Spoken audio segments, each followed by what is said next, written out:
The sequestering in Los Angeles began on March 19th, 2020, and that's where this journal starts. Here's some background. My name is Louie. I'm a fully grown Italian greyhound. People think I'm a whippet, but I'm not. People also think I'm still a puppy. I am not. I'm a fully grown 9-year-old dog. You got a problem with that?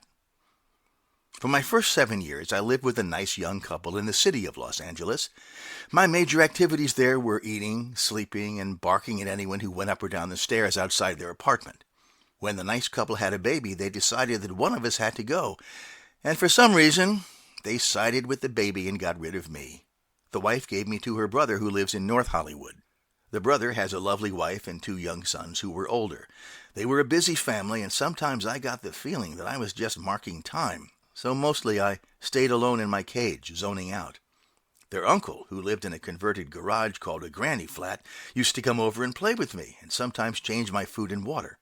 When the family saw how much he wanted a dog, they gave me to him.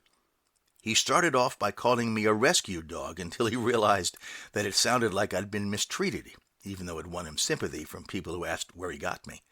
Now he calls me a used dog, which is still a little insulting, but it's funnier and not entirely untrue. I'm his first dog. He didn't know how to treat a dog, so he treated me like a person. I can live with that, and so can he. It's March 19th. My master and I were just getting used to each other when something called COVID struck. Nobody knows what to do, so everybody's going around buying toilet paper.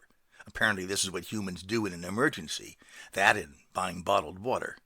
Today, California issued its official stay-at-home order for the novel coronavirus. That's what they're calling it. There's nothing novel about it. I'm hearing so much about it that by now it should be called the mundane coronavirus. Medical experts say that everybody has to stay indoors, not mix with another person, and look, a squirrel, and maintain social distance. That may be okay for people, but I have to get out of the house once in a while, say 3 times a day. Maybe a cat can get off shitting in a box, but dogs need fresh air and freedom. I need to bring this up on the next Twilight Bark. March 20th. He let me out of the house. Can you imagine that? He didn't walk me. He just opened the door and said, "Okay, Louie, do your thing," and showed me the backyard. Some nerve. I'll do it this time, but as soon as I finish, I'm going to run back into the house and plop my wet, stinky butt on the sofa. Let him deal with it.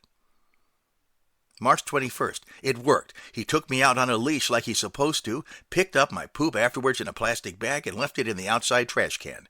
You got to come down on your human as soon as they make a mistake, or else they never learn. March 22nd. Day 4, and I'm getting tired of National Public Radio. Why can't he find another station? March 23rd.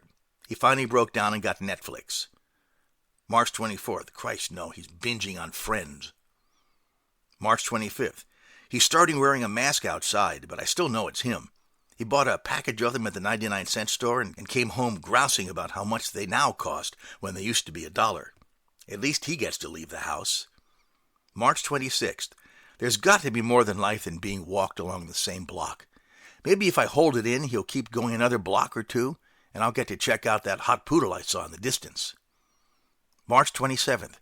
I don't think he wants to go the extra block. I've got to stick to my guns. Not only is there the question of the poodle, but he needs his exercise now that he's not getting out that much. March 28th. I must say I'm finding an upside to this sequestering thing. When we sit together on the sofa, and I give him the wet spot, he scratches my back and rubs my belly while I pretend to like Friends. March 29th. Thank God he finished Friends. Oh no, he started on Cheers. March 30th. He ran out of that awful dry dog food and scrounged around until he made me a hamburger. Hey, I could live with this. March 31st. Good news. He gave up on Cheers because he didn't like it as much as he remembered and switched to the West Wing. Finally something I can relate to. And he still hasn't been out to buy dog food, so we split a baked chicken breast. Not bad. There's potential here.